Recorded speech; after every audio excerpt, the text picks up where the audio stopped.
محفل میلاد النبی صلی اللہ علیہ وسلم کی حقیقت کیا ہے، ضرورت کیا ہے اور تقاضے کیا ہیں، اس حوالے سے کچھ گزارشات عنوان گفتگو رہیں گی۔ دعا ہے اللہ تبارک و تعالی اپنی ناراضگی والے جملے سے محفوظ فرمائے، اپنی رضا والی بات کرنے کی توفیق عطا فرمائے۔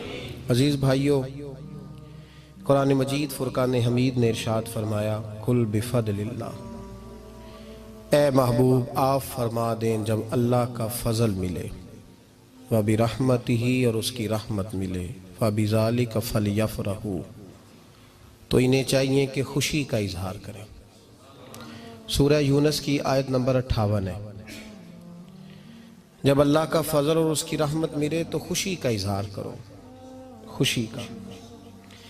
اسلام مسرتوں کا دین ہے، خوشیوں کا دین ہے۔ نبی پاک سید عالم صلی اللہ تعالیٰ علیہ وسلم کی مسکراہٹ کے اندر وہ حسن تھا کہ کائنات ساری حضور کی مسکراہٹ کی وجہ سے ہی مسکرا رہی ہے۔ حضرت جریر ابن عبداللہ رضی اللہ تعالیٰ عنہ حضور کے صحابی ہیں، وہ فرماتے ہیں کہ جب حضور مدینہ طیبہ تشریف لائے تو میں ملاقات کے لیے حاضر ہوا۔ پہلے دن میں حضور سے ملا تو نبی پاک مسکرا رہے تھے۔ پھر 10 سال میں حضور کو دیکھتا رہا، اور حضور کے وصال سے چند دن پہلے میری جو آخری ملاقات ہوئی تو اس میں بھی میں نے اپنے نبی کو مسکراتے ہی دیکھا ہے۔ اور فاضل بریلوی رحمۃ اللہ تعالیٰ علیہ نے تو اس تخیل کا اور رنگ میں لیا ہے۔ وہ کہتے ہیں حضور کے مسکرانے سے ہی دنیا مسکراتی ہے۔ فرماتے ہیں جس کی تسکی سے روتے ہوئے ہنس پڑے۔ جب حضور ہلکا سا مسکراتے تھے تو رونے والوں کے دل بھی ٹھنڈے ہو جایا کرتے، غمزدہ لوگ مسکراتے تھے۔ حضور کی خوشیاں تقسیم کرتی تھی۔ نبی پاک صلی اللہ علیہ وسلم کا مسکرانا امت کے دلوں کو ٹھنڈا کرتا تھا۔ فرمایا جس کی تسکی سے روتے ہوئے ہنس پڑیں اس تبسم کی عادت پہ لاکھوں سلام۔ اور فرمایا یہ نہیں تھا کہ حضور بڑے تکلف سے مسکراتے تھے، حضور کی تو عادت تھی اس تبسم کی عادت پہ لاکھوں سلام، مسکراتے رہنا، خوشی کا اظہار۔ اسلام بہت ساری چیزوں کا انسان کو پابند کرتا ہے، حدود و قیود میں رہنے کا حکم دیتا ہے۔ صحابہ کرام علیہم رضوان کے ہاں شادی کے موقع پر بارات لے کر کے جانے کا کوئی رواج نہیں تھا۔ حضرت عبد الرحمن ابن عوف رضی اللہ تعالیٰ عنہ جیسے مالدار لوگ بھی شادی کرتے ہیں تو نبی پاک کے بغیر بھی بارات چلی جاتی ہے۔ کوئی کانسیپٹ نہیں اس طرح کا کہ ڈھیروں بارات لے کے جائی جائے۔ حضرت عبد الرحمن ابن عوف کہتے ہیں میں حضور کی بارگاہ میں آیا تو سفید کپڑے پر پیلا زرد نشان تھا۔ حضور نے فرمایا کیا ہوا، یہ داغ کاہے کا؟ عرض کی حضور کل میں نے نکاح کیا تھا۔ تو محبوب نے جو ارشاد فرمایا اس میں فرمایا بڑی اچھی بات ہے، ولیمہ ضرور کرنا، چاہے ایک بکری ہی ذبح کرنا۔ بارات نہیں لے کے جائی جاتی تھی، ولیمے کا حکم دیا۔ اور بخاری میں نبی پاک نے یہ بھی فرمایا جب تمہیں کوئی ولیمے کی دعوت دے تو جایا کرو۔ اچھا، اب شادی کے موقع پر جو بارات لے کے جائی جاتی ہے تو اگرچہ حضور کی سنت نہیں لیکن اسے ہم حرام نہیں کہتے، اسے ہم ناجائز نہیں کہتے، ہم نہیں کہتے کہ یہ تو نے غلط کیا۔ اگرچہ لے جانا حضور سے ثابت اس مروجہ انداز میں ثابت نہیں اس طرح ہمارے ہاں جاتے ہیں، لیکن ہم پھر بھی اسے ناجائز۔ کسی صحابی نے اپنے بچے کی شادی پر اپنے گھر میں لائٹنگ نہیں کرائی، لیکن آپ کو دنیا کا کوئی عالم یہ فتویٰ نہیں دے سکتا کہ لائٹنگ کرانا حرام ہے۔ آپ شادی کے موقع پہ ساری گلی سجا لو، آپ ساری چھتوں پہ لائٹنگ کرا لو، کوئی آدمی یہ آپ کو فتویٰ نہیں دے سکتا کہ شادی کے موقع پر لائٹنگ کرانا جائز نہیں۔ کبھی سنا ہے آپ نے کسی سے؟ بولیے یہ جائز ہے، جائز پیسے ہیں تو ٹھیک، بلکہ میں اس سے آگے بڑھتا ہوں، اس سے تھوڑا اور آگے جاتا ہوں۔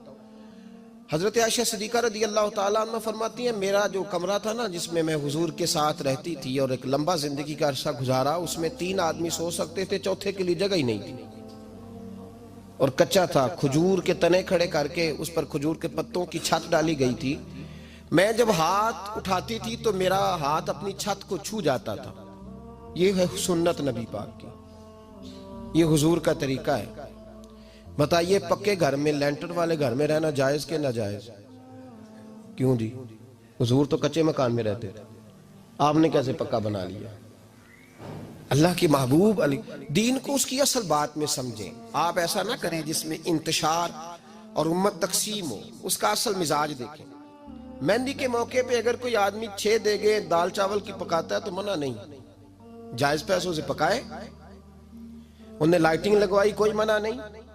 سارے محلے کو کھانا کھلایا، کوئی منع نہیں. بلکہ نبی پاک نے فرمایا بہترین مسلمان ہی وہ ہے جو سلام پہلے لے اور روٹی زیادہ کھلائے، تو بہترین مسلمان ہے. ناجائز کیا ہے؟ ناجائز ہے شادی کے موقع پر بینڈ باجا بجانا، اس میں رقص کرنا، اس میں بھنگڑے ڈالنا، عورتوں مردوں کا اختلاط ہونا، عورتوں کی مووی بنانا، یہ چیزیں ناجائز ہیں. تو جو ناجائز ہے اس پہ پابندی لگائی جائے گی. جو جائز ہے اس کے بارے میں یہ کہا جائے گا کہ بھائی احتیاط کی جائے، سنت کی طرف دیکھا جائے تو بہتر یہی ہے. لیکن اگر کوئی کسی آدمی کے پاس جائز پیسے ہوں، وہ 100 کنال کے گھر میں رہے، اگرچہ سنت یہ نہیں، پر یہ تو کوئی فتویٰ نہیں نہ دے سکتا کہ حرام ہے تیرا 100 کنال کے گھر میں رہنا، کہ ہے فتویٰ کہیں آپ نے سنا. تو ہمارے ہاں تکلیف کا معاملہ یہ ہے. دیکھیں میرے بھائی، کسی بھی صحابی نے، بڑے درد کے ساتھ بات کر رہا ہوں اور یہ میرا درد ہے، میں درد سے اپنے دل کو، اپنے ایمان کو حاضر ناظر کہہ کے بات کر رہا ہوں. امت بٹ جاتی ہے ہر موقع پہ یار، ہر جگہ ہی تقسیم ہو رہی ہے امت مسلمہ. ہر روز کچھ نہ کچھ فتوے ایسے مل جاتے ہیں جس میں دراڑیں پڑتی ہیں. کسی صحابی نے کسی مسجد کے اندر اشتہار چھپوا کے، اعلان کرا کے درس قرآن کرایا ہے کبھی؟ سیرت النبی کا جلسہ، ختم بخاری، مدرسے کا دستار فضیلت کا جلسہ، آپ نے اشتہار پڑھے ہیں نا یہ سارے مکاتب فکر کے؟ ہوتے ہیں کہ نہیں ہوتے؟ کسی صحابی نے اس طرح، وہ تو روز درس قرآن دیتے تھے، لیکن اس طرح اشتہار چھپوا کے، پوسٹر لگا کے، اور مصر سے کسی صحابی کو اسپیشل بلوا کے یا یمن سے بلوا کے مسجد کے اندر کبھی درس قرآن کے اجتماعات کرائے، سیرت النبی کے جلسے، ختم بخاری کے؟ او بھائی یہ ساری چیزیں حضور کے صحابہ کی سنت سے مروجہ انداز میں ثابت نہیں.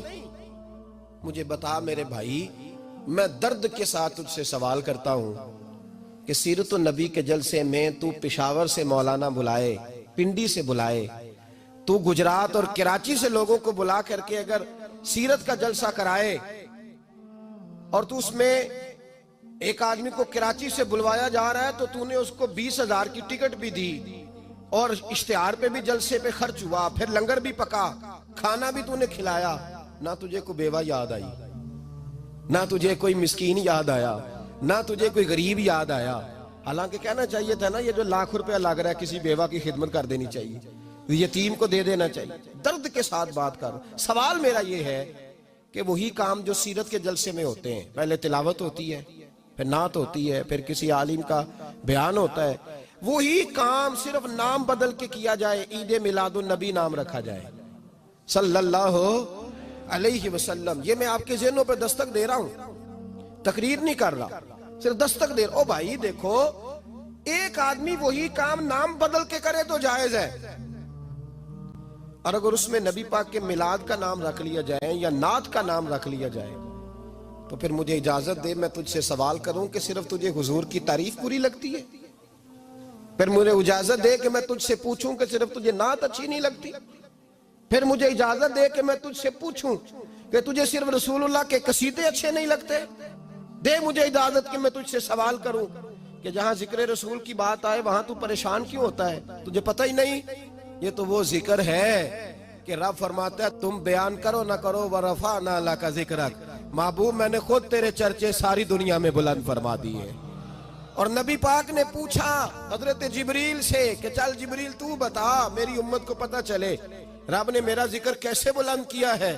تو جناب جبریل کہنے لگے محبوبہ رب فرماتا ہے میرے نبی سے کہہ دے جہاں جہاں تیرے رب کا ذکر ہوگا وہاں وہاں تیرا بھی ذکر ہوتا رہے گا. یہ تو محتاج ہی نہیں کسی کا. اتنی جلدی لوگ بپھرتے ہیں. اللہ فرماتا ہے قل بفضل اللہ وبرحمتہ فبذلک فلیفرحوا. محبوب ان سے کہہ دو جب اللہ کا فضل ملے، جب اللہ کی رحمت ملے تو خوشی مناؤ. تیرا نہیں مجھے پتا، مجھے تیرا نہیں پتا، لیکن مجھ سے اگر تو پوچھے تو کائنات میں رب کا سب سے بڑا فضل بھی محمد مصطفیٰ ہی ہے، اور سب سے بڑی رحمت بھی محمد مصطفیٰ ہی ہے. وہ دو عالم کی رحمت تھے، وہ جہاں چاہتے وہیں رہتے، یہ تو ان کی مہربانی ہے کہ یہ عالم پسند آیا۔ رب کریم نے تجھے آنکھ دی، دنیا دیکھی تو نے، رب کریم نے تجھے قوت دی، تو نے دنیا گھومی، اور پھر رب نے تجھے بیٹے دیے تو میٹھا میوہ، اور بیٹیاں دی تو تیرے لیے باعث کرم، تیری چھاتی پہ بچے چڑھے تو نے کہا سب سے بڑی نعمت یہی ہے کہ مالک کہتا ہے تو میرا بندہ تھا، میں نے دینا ہی تھا، اس نے دیا، احسان نہیں جتلایا، لیکن جب اپنا نبی دیا تو کہا میں نے بڑا احسان کیا تم پہ۔ لَقَدْ مَنَّ اللَّهُ عَلَى الْمُؤْمِنِينَ إِذْ بَعَثَ فِيهِمْ رَسُولًا، میں نے تم پر احسان کیا ہے۔ کون دیتا ہے کسی کو محبوب اپنا؟ نہ جانے رب نے یہ کیسے گوارا کیا۔ لَقَدْ مَنَّ اللَّهُ عَلَى الْمُؤْمِنِينَ إِذْ بَعَثَ فِيهِمْ رَسُولًا، اتنا بڑا فضل، اتنا بڑا فضل، فضل بھی حضور۔ اور جب بات رحمت کی آئی تو فرمایا مومنوں صرف تمہیں ہی نہیں، عیسائیوں، یہودیوں، سکھوں، دنیا میں جتنی مخلوق ہے، حتیٰ کہ جانور بھی، حتیٰ کہ چونٹیاں، نباتات، جمادات، ہر چیز، یا اللہ تو نے کیا دیا؟ فرمایا وَمَا أَرْسَلْنَاكَ إِلَّا رَحْمَةً لِلْعَالَمِينَ، میں جس کا رب ہوں ان سب کے لیے میں نے اپنے نبی کو رحمت بنا کے بھیج دیا ہے۔ بیٹے کے آنے پہ تو مٹھائی بانٹتا ہے، میلاد والے دن تو لائٹیں بند کر لیتا ہے، بیٹے کے آنے پر تو حلوائی بٹھاتا ہے، اور نبی پاک کے نام کی لائٹیں لگی ہوں تو پریشان ہوتا ہے۔ ہم سے کبھی پوچھ تجھے بتائیں، بس نہیں چلتا، ورنہ تاڑے توڑ کے چھتوں پہ لگا دیں۔ بس نہیں چلتا، فرشتوں کو بھی کہیں آؤ ہمارے ساتھ شامل ہو جاؤ، آمد مصطفیٰ مرحبا مرحبا کا نعرہ لگانا ہے، ہمارا بس نہیں چلتا، ورنہ دنیا کی ساری نعمتیں بچھا دیں اور لوگوں کو بتلائیں کہ اصل تو خوشی منانے کا دن ہی آج ہے جب اللہ نے ہمیں اپنا پیارا رسول عطا فرمایا ہے۔ اور ہمارے امام، تو کہتا ہے میلاد نہ کر، ہمارے امام نے تو کہا حشر تک ڈالیں گے ہم، حشر تک، یہ 2-4 دن کا تو پروگرام ہی نہیں ہمارا، حشر تک ڈالیں گے ہم پیدائش مولا کی دھوم، اور مثل فارس نجد کے کلے گراتے جائیں گے، خاک ہو جائیں عدو جل کر مگر ہم تو رضا، دم میں جب تک دم ہے ذکر ان کا سناتے جائیں گے۔ ہمارا تو 1-2 دن کا پروگرام ہی نہیں۔ اور پھر سنو کتنی بڑی نعمت ہے۔